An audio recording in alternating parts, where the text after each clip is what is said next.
Midwest Electric Radio presents tonight's episode, originally printed by DC Comics Inc. in December 1980.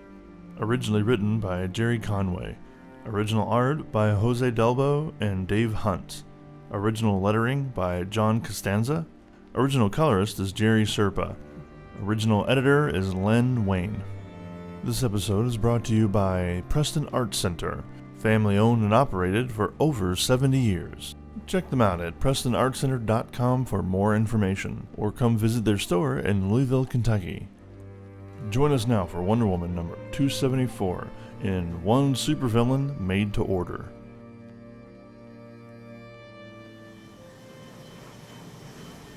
The sun is as bright as a white-hot flame on the silver surface of the Atlantic, not far from the Chesapeake Bay. Here, though, the sun's reflection is dulled by a spreading oil slick. Once again, nature has been violated by her errant son, man, as an oil tanker lays crashed against the shore, engulfed in flames. Wonder Woman flies her plane in for a closer look.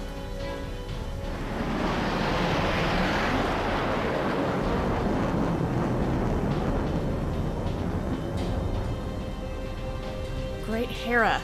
If that oil slick spreads, it'll destroy fishing and breeding grounds in the bay. I have to try to contain it, if I'm not already too late. As Wonder Woman closes in, the flames across the ship expand. That tanker went aground on a breakwater less than half a mile from the mouth of the bay. And the way it's spilling oil, it could empty its cargo by nightfall. Oh, merciful Minerva, that's not the worst. There's a fire on the deck, and if it reaches the oil, the resulting explosion could start a fire that might burn for days. Wonder Woman leaps from the controls of her plane and onto the deck of the tanker. There's only one way to fight this blaze. If I can spin my magic lasso fast enough to create a powerful wind, I might be able to blow the fire out, like snuffing a candle. But the flames are so close to the spill, I've only a few seconds. And as Wonder Woman advances on the fire, it begins to weaken. Oh, it's working! The flames are falling back. Just another moment, and thank Hera. That takes care of the immediate emergency. Now to deal with the larger problem. Why men continue to rely on oil for their energy needs when it's so patently dangerous, I'll never understand. It's just one more example of the madness loose in a man's world. Perhaps my mother is right. Perhaps there is a single evil force acting to promote chaos across the world. Sometimes, though, I wonder. Humanity often seems quite stupid enough to create all its problems on its own. And without hesitation, Wonder Woman jumps from the deck of the tanker, diving into the ocean below. As Wonder Woman reaches the massive tear in the tanker's hull. Ugh, this oil sticks to the skin and stinks. Now I know why they call it crude.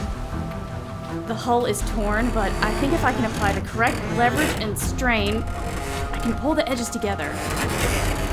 Ugh, now to seal the new seam with pressure.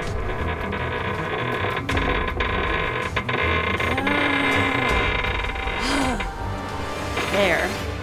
That should hold long enough for the oil to be pumped off. I hope I never have to go through this again. And then a voice sounds out from behind her. Oh, but you will, Wonder Woman. Bet on it. Their tankers have an accident on the average of once a month. So you better believe you'll have to do this again sometime. That's the odds. Wonder Woman turns to see a yacht has pulled up next to her. A small crew of young adults wave her over. Who are you people? What are you doing here? We're the OES, Wonder Woman. The Organization for Ecological Sanity. Whenever there's a disaster like this, we come out to film it. Then get a TV station to show the film, and bingo. Instant recognition. My name's Debbie Domain. I own this yacht. You look like you could use a shower. You're welcome to use the one in my cabin if you want. Wonder Woman accepts Debbie's invitation and comes aboard. Thank you, Debbie. I'd be most grateful. And as all the men on the boat just stare at the fact Wonder Woman, the legendary Amazon, stands in front of them. Ugh. Don't let the guys get to you, Wonder Woman. The truth is, most of them hang out in the movement to meet girls. Wonder Woman follows Debbie below deck. Shower's this way. Give me your outfit and I'll clean it while you wash. as Wonder Woman discreetly prepares for her shower. You're probably asking yourself, what's a girl like Debbie Domain doing with a bunch of ecology nuts? Am I right? Partly. I assume you have certain convictions you all share? Bet on it, Wonder Woman. One summer, when I was 14, I was staying in my aunt's house on the north shore of the bay. I was walking the beach just before dawn, and I found a goose in the sand. Some people think the geese are the most beautiful thing about Chesapeake Bay. The flight of the geese at sunset, the sound of their cries across the water. There are no words to describe it. I think I understand. Sounds a little like Paradise Island. Maybe, but that was morning. The goose I found was flopping around in the wet sand like something half alive. He had oil on his wings. It was matted thick into the feathers. My aunt and I brought him to the vet. He told us the bird would never fly again. He suggested we take him to a shelter. The next day the vet called us. The bird died overnight from suffocation. He tried to clean his wings and got oil in his lungs. Later, the day is well advanced when the OES yacht returns to its slip in the South Shore Marina. Debbie Domain waves goodbye to her compatriots in protest and then strolls up the pier to the marina office to check her mail. When she arrives, she finds the flag on the mailbox up. Now, isn't this a coincidence? I was telling Wonder Woman about my aunt just a few hours ago, and now here's a letter from... Oh no! And as Debbie reads her letter, I have less than a week to live. The doctors wanted to keep me locked up in the hospital, but I told them, if I must die, I'll die in my home. You remember the North Shore house, don't you, dear Deborah? Perhaps you could visit me this Friday. There's something I must tell you. Why do the good people always have to die? as the heart-stricken Debbie Domain reads on through her tears, some miles away outside that set of bureaucratic building blocks known as the Pentagon, a hurrying Amazon makes a swift transformation from woman warrior to Air Force captain. Oh, I'm late for the briefing on the Corps' new solar-powered airbase project. It took weeks of maneuvering to get both Steve Trevor and General Darnell to this briefing. I can't let it fall apart now. Inside, moments later, as a small group of high-ranking officials watch the presentation, they have a quiet exchange of their opinions. Intriguing project, Prince. Using Air Force research funds to develop the world's first solar-powered city. I'm impressed. Then you'll support the project, General Darnell? I'd like to discuss this budget with you in greater detail, Prince. Say, tonight at dinner, at Sanssouci? Or am I being too conniving? Conniving or not, you have a date, General. Shortly after, Diana Prince walks down the hallway with Colonel Trevor. If you don't mind, Colonel, I'd like to leave a little bit early tonight. I need some time to change before a dinner engagement. Fine with me, Prince. I've got a dinner date myself with the loveliest angel this side of paradise, Wonder Woman. Diana's eyes widen as she just realizes what she's done. Later, at twilight on the North Shore, Debbie Domain is finally nearing her aunt's house. It's been years since I was up here. The area hasn't changed. I wish I'd visited Aunt Priscilla more often, but somehow the seasons just seem to slip away. To be coming back now for such a reason seems so sad. From a remote location, a figure shrouded in shadow stares into a glowing screen. Operative to base. Miss Priscilla Rich appears to have a visitor, Master. A young woman, and judging by a certain resemblance, she must be a relative. Then, a sinister voice answers from over the radio. So, it seems your mission was not a complete waste then. Continue to observe the young lady, and when the moment seems right, we will act.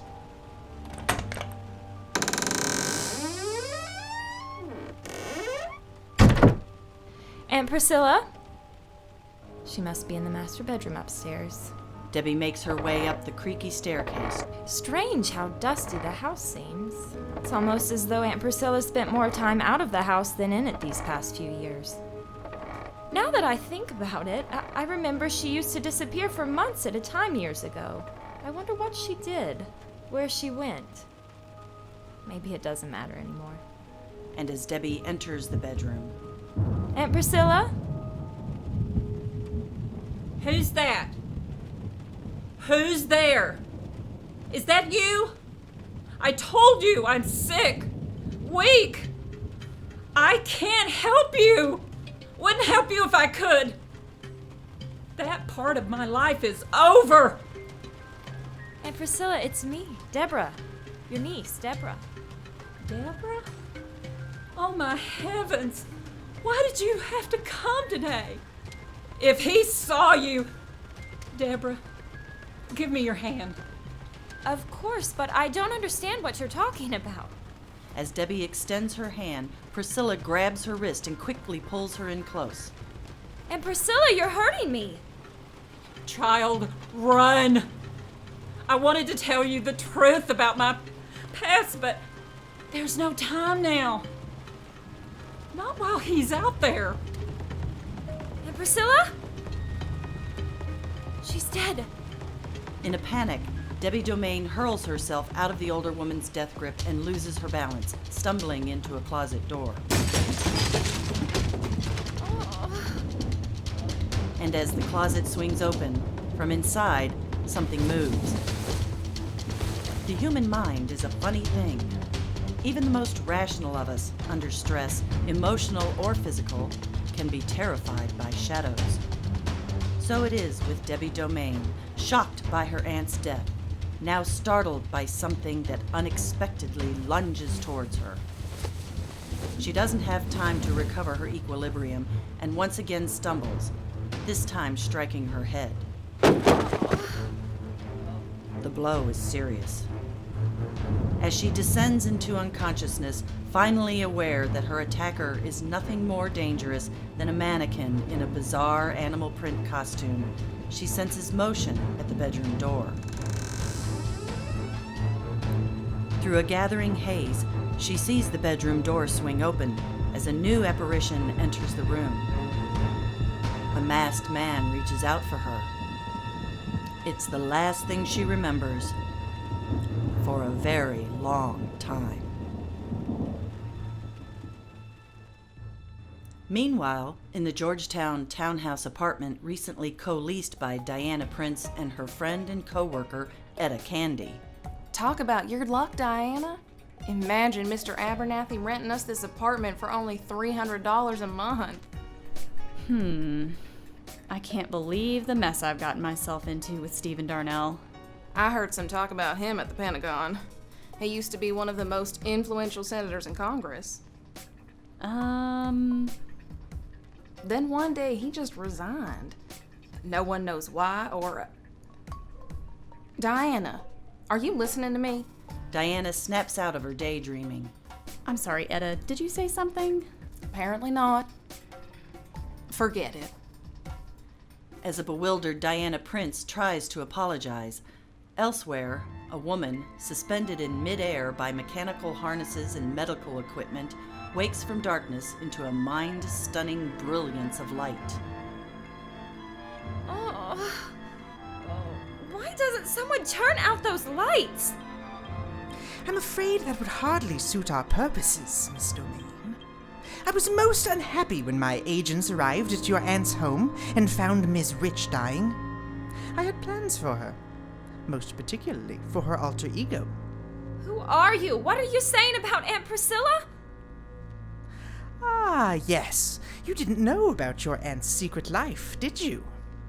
Well, you'll learn. Since we couldn't have the original, we decided to make do with a recreation. You shall be that recreation, Ms. Domain. You shall take your aunt's place in my master plan. You're crazy! Perhaps. If so, it's a condition you'll soon share. And with a snap of his fingers, We begin. suddenly, the blinding lights are replaced by holographic images. Hundreds of scenes, each lasting no longer than the blink of an eye. Factories polluting air and stream. Oil tankers spilling their deadly cargo. Seal hunters committing senseless murders. Scenes of outrage, of violence against nature and innocence. Each is calculated to produce the same response in the thunderstruck Deborah domain. Fury. The combined sensations of helplessness and fury spawn a third emotion, like that of a caged animal tormented beyond endurance. Then comes the electrical shocks, none serious enough to cause permanent harm, but each stronger than the last. Debbie Domain struggles to maintain her sanity. She really does. But there are limits, after all. Deborah Domain reaches her limit and is pushed beyond as Debbie becomes lost within the blinding imagery that erodes her mind. Not long after, on a busy street near Pennsylvania Avenue, Hermes, give me the speed to make this succeed. General Darnell, I hope you don't mind picking me up in town. Please, call me Phil. I want to apologize for manipulating this dinner, Diana.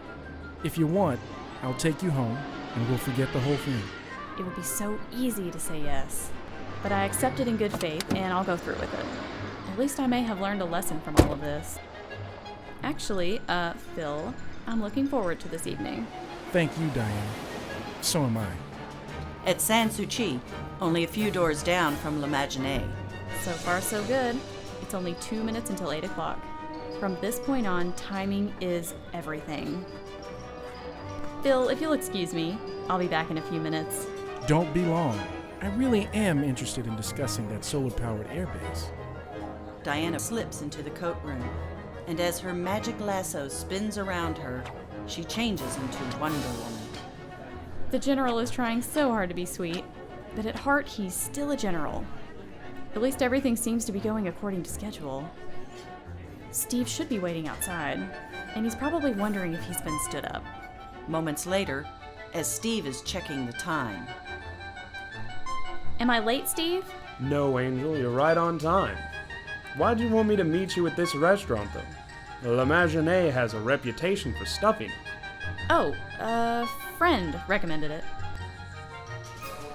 Steve, after we get our table, will you excuse me for a few minutes? Sure, Wonder Woman, but don't be gone too long.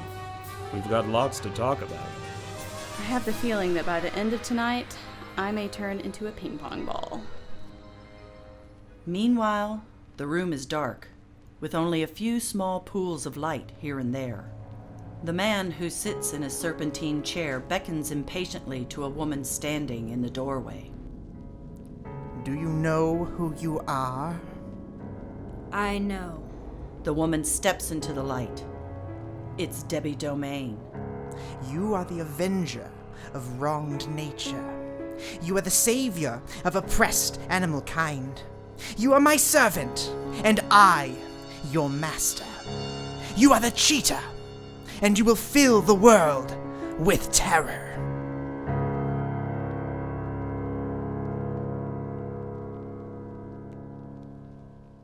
This concludes tonight's episode of Wonder Woman number 274 with Jordan Aiken as Etta Candy, Katie Floyd as Wonder Woman and Diana Prince, Kevlin Goodner as General Darnell, Philip Hubbard as Steve Trevor, Molly Kays as Debbie Domain and the Cheetah, Judy Littlefield as Aunt Priscilla, Justice Naeem as the Cobra Cult operative, Shelley Marcourt Reed as the narrator, Josh Warren as the Cobra Cult leader. Music by Kevin MacLeod. Edited and directed by Jason Mattingly. With a very special thanks to William Marston. Tune in next time for episode 3 of Midwest Electric Radio with Black Panther number 1, originally published in 2016. That's all for now. Thanks for listening.